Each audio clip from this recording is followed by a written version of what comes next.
Jean-Luc Cruc, vous revenez d'un séjour en Géorgie.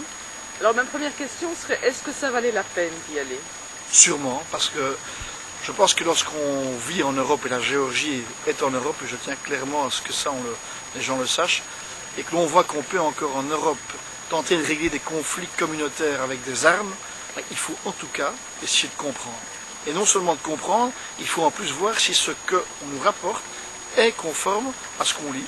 Et moi je peux dire que le fait d'avoir été en Géorgie, à l'invitation du Parlement géorgien, a permis d'affirmer, et clairement affirmer, que ce qu'on appelle l'accord Sarkozy, signé entre les Russes, les Géorgiens et sous la présidence du président français Sarkozy, n'est pas respecté.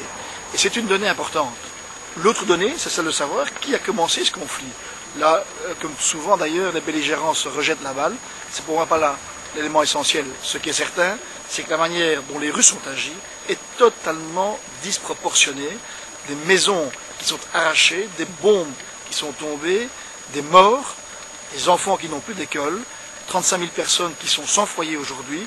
Je pense que ce n'est pas une bonne image de la Russie, et quels que soient les arguments employés par les Russes pour tenter, ou plutôt intervenir. Alors on va vers quel type de solution? On va vers quoi?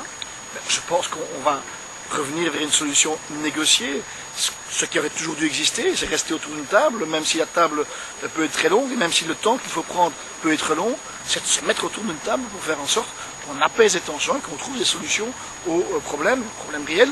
Il faut reconnaître qu'en Abkhazie, il n'y a plus de Géorgiens, ils ont été chassés il y a une dizaine d'années, et il faut reconnaître qu'en Ossétie, on parle bien en Ossétie du Sud, de 70 000 personnes qui y vivaient. Il en reste un peu moins de 30 000 aujourd'hui, puisque les Géorgiens ont par la force dû quitter. Je pense qu'il y avait d'autres manières de gérer ce conflit. Alors vous avez rencontré les réfugiés, qu'est-ce que vous en avez retenu ou appris? Vous savez, quand vous rencontrez des gens qui n'ont plus rien,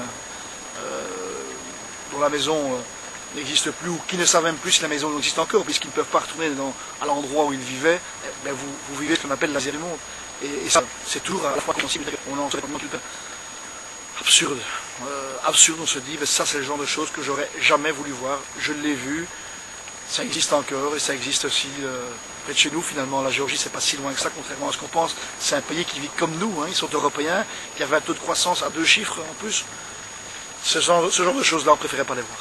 Mais les voir peut-être aussi prouve que la réalité est parfois plus dure que les idées.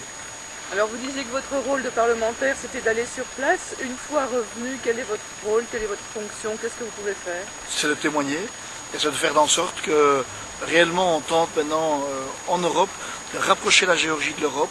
Je pense qu'il faut faire la même chose avec l'OTAN. Quand je dis de rapprocher, c'est de rentrer dans un processus qui à terme ce que veulent les Géorgiens, c'est aussi je dirais, le plus élevé, le plus proche. Nous sommes Européens, les Européens, et là où on voit que parfois l'Europe est encore décriée à l'intérieur, je pense au vote irlandais, ça fait peut-être aussi chaud au cœur de voir qu'à l'extérieur, tellement on voit encore dans cette Europe la référence démocratique. Merci.